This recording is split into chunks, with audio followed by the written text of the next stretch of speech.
Welcome to another edition of the People's Political Outlet. This show is designed to give you a forum to speak about the things that are not going so well in your community and an opportunity to do something about them. Today we have some special guests. Ladies, you want to introduce yourself? Yes, my name is Perez. Maria Pena. Okay, and why are you here today? I don't know if I start. Because we have a lot of problems where we live in. Right now we live in a community mobile home park, and we have a lot of problems because look like we don't have a right for nothing. We don't have nobody take care of us when we need help for something, for one problem. Nobody, we can go anywhere. We go, but nobody help us. So, and what's your thought? Yes, because we having these problems for many years, but the recent company, management company, Cedar View, is I think it's been there for 3 years, and we complained to them. We send certified letters, about our complaints, and they don't respond. And also we send instead, they send letters from his lawyer. Intimidate us, he intimidate us, and so instead of receiving help, they don't do anything. And we went to fair housing. We went with Felipe Fuentes. He just helped us a minimum, because they said the mobile homes, the laws are different.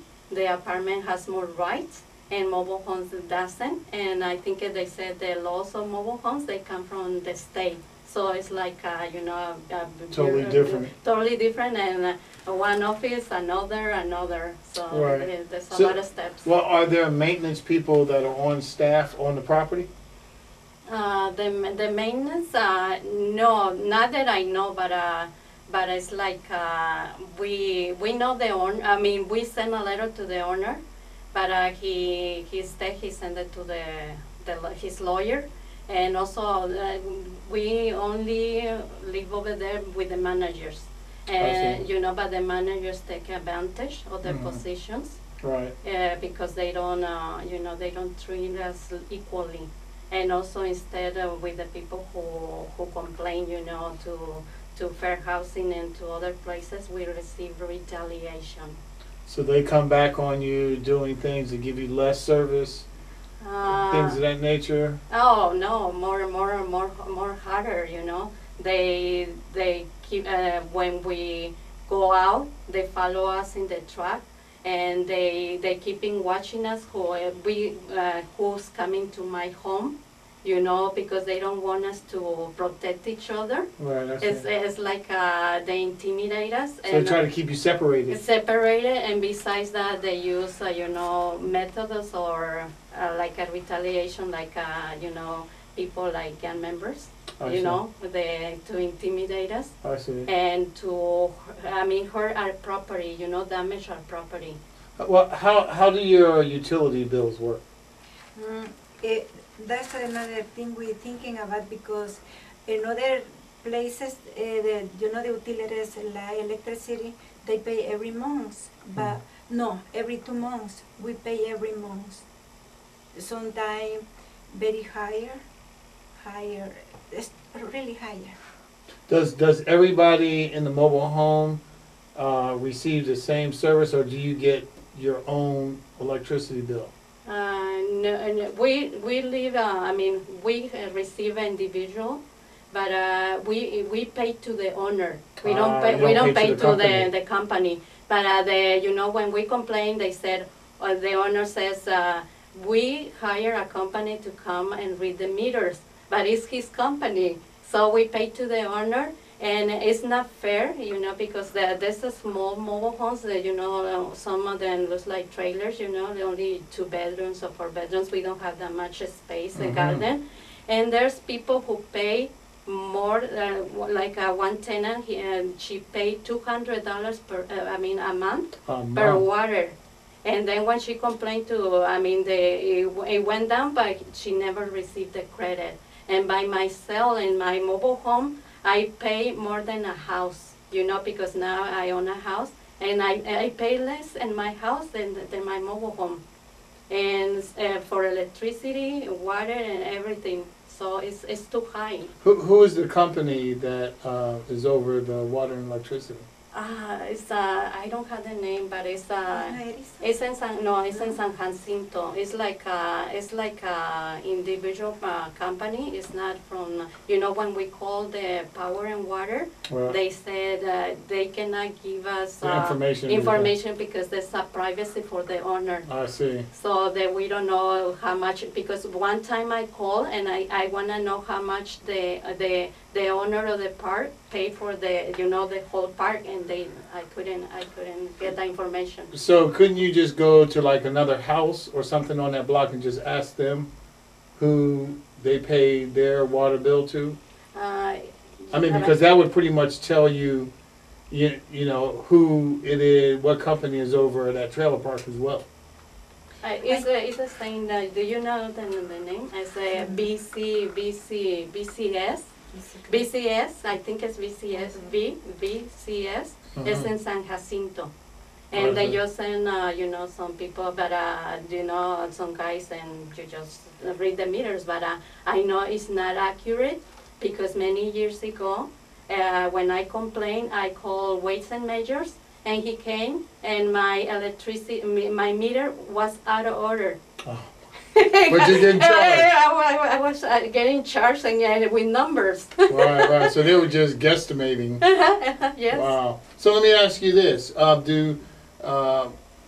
all the people in the trailer park treated the same, or are there some favorites? No, they try different to the people. Like me, it's like I was living in one country of repression, intimidation, especially for me, because where I live, just with me and my daughter. I see. Yeah, and they vandalized my mobile home just because I looking for help. I looking for help in different communities. Mm-hmm. That's why they made us repression for me.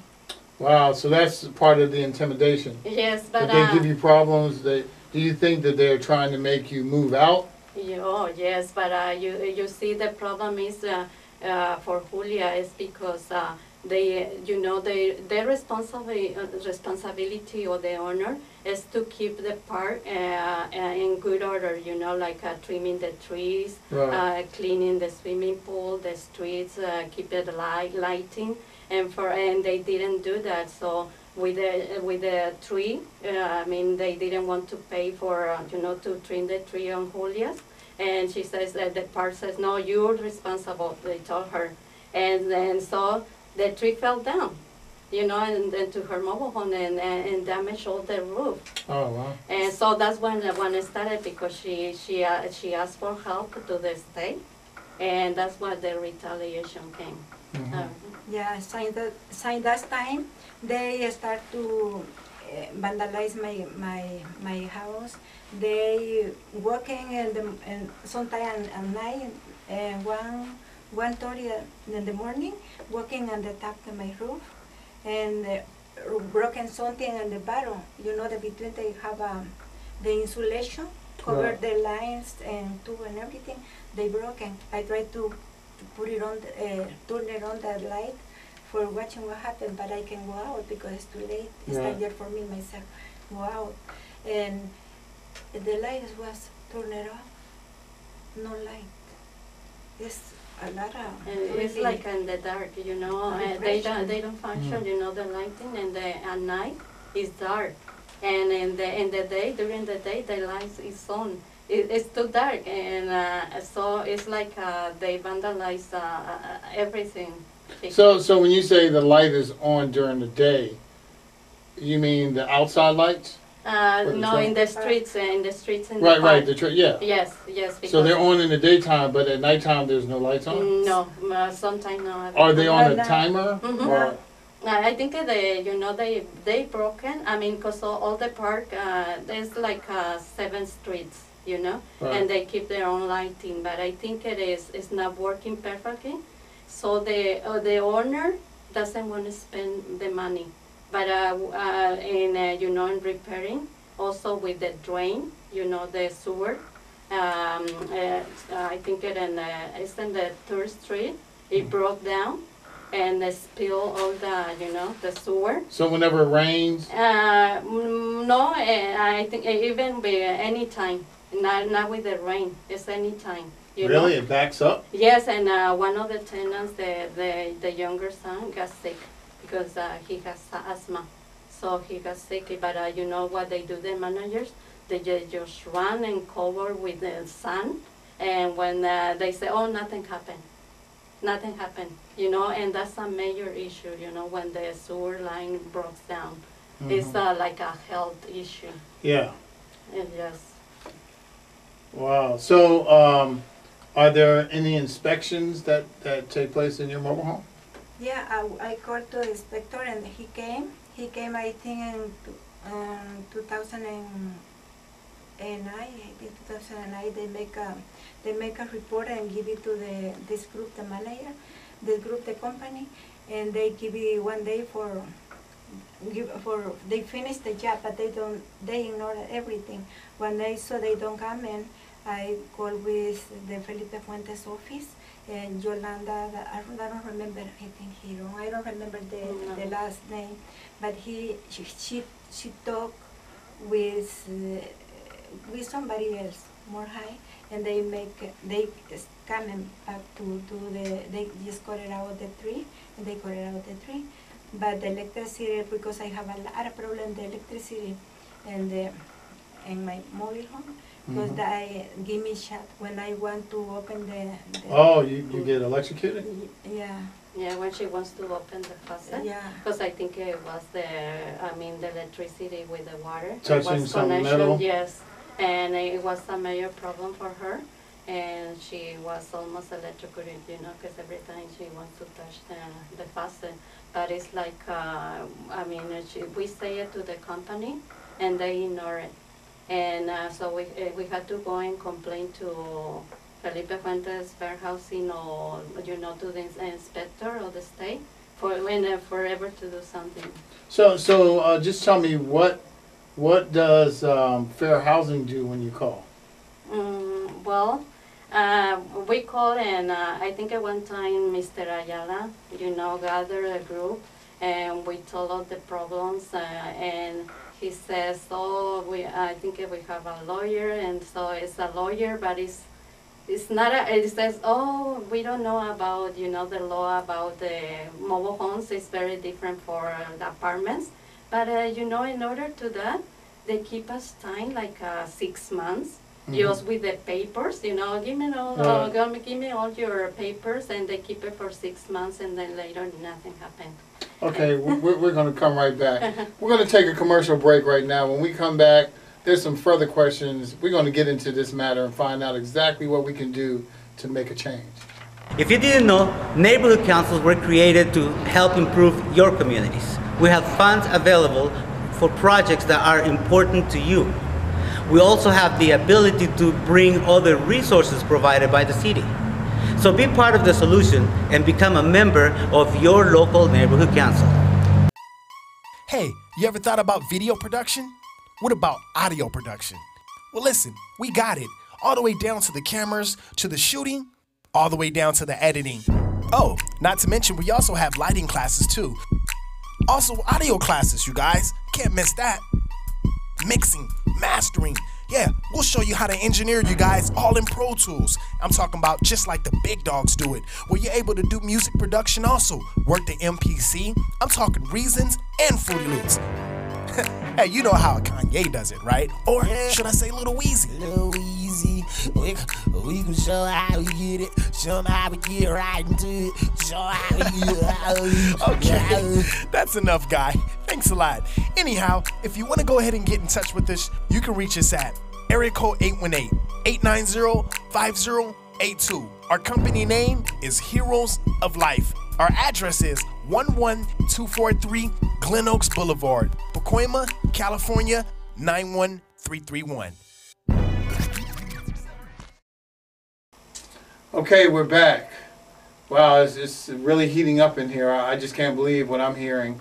Can't believe in 2012, we're going through these type of situations in a world where it's already rough in our country financially for our family and community members, but to be treated in this manner, I think is really a shame, and we're going to definitely have to get down to the bottom of this.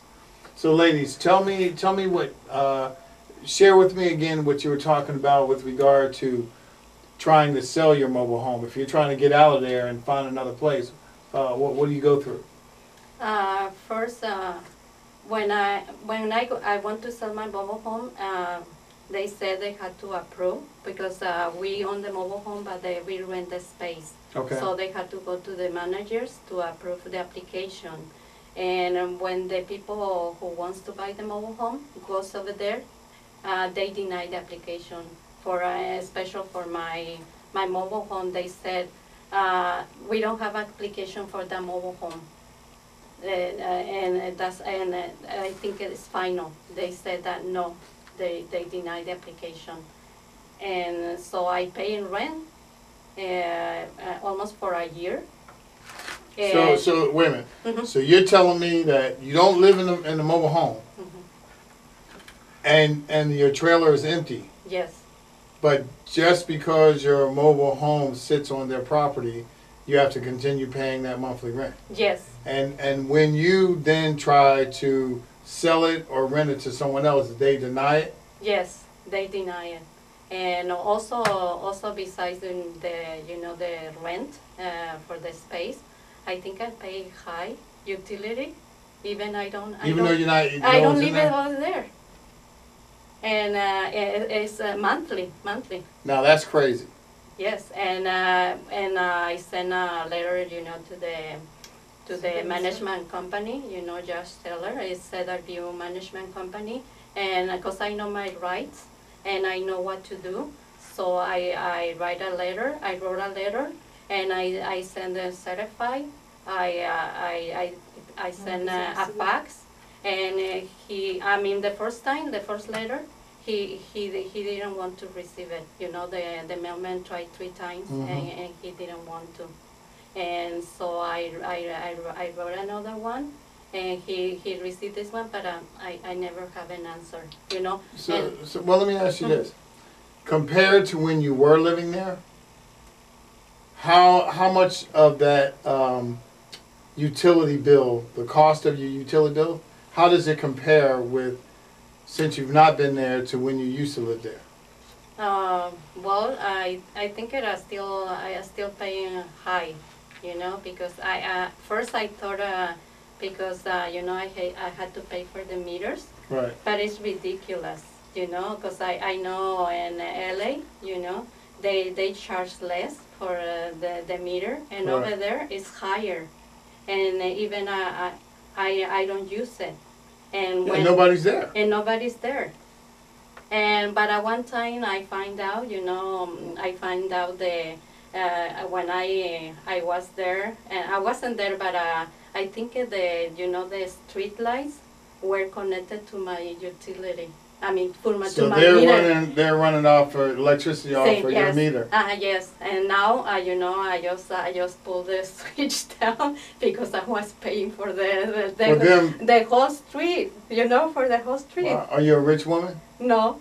I'm a hard-working woman. Yeah. And that's outrageous. What they do to us, because over there, we are low income. Yeah. We are hard workers, and they making profit, off of you. Out of us. Wow. That's hard to believe. And what have you been going through? The thing what I trying to do more than 1 year, trying to get like ¿cómo se dice? Interview with the supervisor, the property supervisor, right. with people, like a mediation. Okay. Yeah, but they don't want. Everybody talk with this person because I want to show him something can I catch in my camera what I have proved. I want to show him what that thing they do to me, how how they vandalize my stuff, but they don't want to see. Nobody want to see. And we want to meet with the owner, with the parker owner. But they don't answer. They don't It's answer. it's like we spending money and certified letters, faxes, and even even 3 years ago when the new company came, they didn't introduce themselves. I asked for a meeting to see who are a supervisor, and they didn't respond. So I had to, we don't have money, but we save some money to pay a lawyer just for them to come and meet with us. Now, has there been any other people that you know of in your park that have been upset about the same things that you're talking about? Yes. A lot of people have a problem there, but they don't want to say nothing because They're afraid. they're afraid. Some people pay a lot of money for utility, but they don't want to say nothing. How many of the people are undocumented? Maybe when at first in 2009 we asking for a meeting, we have more than 20 people, but the group, the management, they don't accept. They say yes to people. They don't want to more than, because they want, but they want address, names, and everything. But we don't want the people have a repression like us. Yeah, you don't want everybody to have problems. Yes, it's like 80 families over there, and I think maybe 20 or don't have don't have their. Yeah, so I mean they don't want to make any noise. No, because they, and even they said into their face. Even they say into their face. One of the managers, they said, "Oh, you don't have papers. You don't have a green card. Yeah, right. Like, So that's another scare tactic. don't make a noise." Yeah, right. Or I'll tell on you. Yes. Yeah, and so people rather pay than to have any problems. Yes, and for example, now there are two families that are in eviction because one, the lady where the sewer broke down, she make a complaint to the health department. So in retaliation, now she's in eviction because they said she make an eviction because they said her house is like 3 feet more. But they move, the managers can do whatever they want. They move the lines, the point lines, where Right. where are They measure off. and for her they move the point lines just to say, oh no, your addiction is 3 feet about the line, so she's in eviction. But it's because of that, because her son got sick and she called the health department. So has anyone else gotten sick there? Well, I think just her and another, but they, other person, they just move out. They don't want to, live in those conditions. They just move out. And then how about the health department? What happens when you call them? Oh, well, the health department, they just, for example, they just give it a copy, to the lady and says, oh, this is your proof, but they said they don't do anything else. And for Julia, you called one time, no? Oh yeah, I called. But they don't give you a copy, no? No, they don't. Oh yeah, send. But the thing, the lady, she lived close to me in the next space. And her husband, who was the handyman before, she cleaned the sewing machine for garden. With gasoline, and he spilled a lot of gasoline. My daughter have asthma, and I have problem for sinus. Yeah, and I have a headache, and I have a lot of problems. And when I smell that is so strong, I called the health department. When they come in, the man told me I want to give one ticket. But after they come another one, and he start to have and everything, The neighbor, they made friends with the neighbor, that she complained about the gasoline and all that. Instead of give it a ticket, they just made friends and say, oh, everything's okay.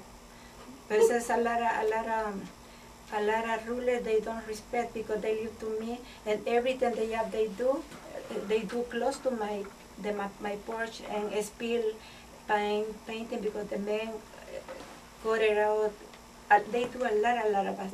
But the thing I want to tell you is in 2009, we have a meeting with this company. They come and I was happy because I think maybe it's going to change. We can live in peace now because they come in new company. But when we have a meeting, the group come and the supervisor come in and I ask him for fix my mobile home damage, and they say yes, I'm gonna do everything. She say everything very nice, but I ask him for one division because my neighbor they have a lot of stuff in her place, but I can have nothing in mine, and they use where I has to come or the community has to come in for emergency. They don't have clean the thing. They have everything like a bicycles, barbecue, and the side they don't have to do And that. that's what we said, that it's not equal, they don't enforce equal. Right. So just certain people that will Yes. enforce. Yeah. So let me ask you this: what has to be done to change all of this? I think because they said the mobile homes, I think the person in the state, because we send complaints, I think they had to enforce, the laws that they make in Sacramento, because they just says, oh, the supervisor in Riverside, they gonna do it, but they don't follow up if he did or not. I think these persons, in charge, they had to enforce that and see if in reality they fix it, because they just say, oh, we sent an inspector, but they don't know if he came or not, or he do anything. Okay, how about this? Have you tried Neighborhood Legal Services We went in to, Pacoima? yes, we went to a lot of places. I think we went to the legal services, but they said, we cannot help you only if you have an eviction. And everywhere where I go, they say we cannot help you only if it is an eviction. Mm-hmm. So if we don't have an eviction, Then they can't help you. well, so they can retaliate wherever they want. We had to pay all the bills they send us, for water and electricity. And your local elected officials aren't helping you. No, because we went to Felipe Fuentes and he did minimum. He sent the inspector, but he says, oh, they had rights too. The owner had rights. When they come, they say, let it know, and they clean the day before. Everything is beautiful. Well, you see, but they just come superficially. Right. The inspector says, oh, no, this fine. It's like it's minimum what they do. Well, how about taking pictures of things when they're not so good, so that you at least have some proof? Oh, yes, we have, because Julia has cameras. We have the videotapes, we have pictures, we have plenty of evidence. But I think what we need is someone who takes real responsibility. I mean, someone from the housing department or from the state to see what's going on in our park. Okay, so this is what we're going to do. Mm-hmm. We're going to get a camera crew together to follow your steps into making this difference. And just a suggestion, I think that for those of you that are not afraid to stand up, you need to really search all the agencies that are dealing with protecting your rights in that trailer park. Need to put those pictures together, video together, and do a presentation to these folks. And it may even be helpful not to get one at a time, but to get all of them, whether it's Felipe, the housing, all the different agencies together at one time. Yes. So that one can say, oh no, not me, or so-and-so has the right. You have all those people at the table and make them talk to each other. Oh, okay. All right, well, thank you so much Thank you. for coming out. And I hope... Yeah, we are definitely going to work hard to help you make a difference. Thank you. So we've come to the end of time for our television show today. if you know of anyone that can help these ladies in the quest that they're on right now to get justice, to be able to live in peace and to live fairly, please contact us. You will see the name and phone number at the end of our show. Until next time, have a great one. Be blessed.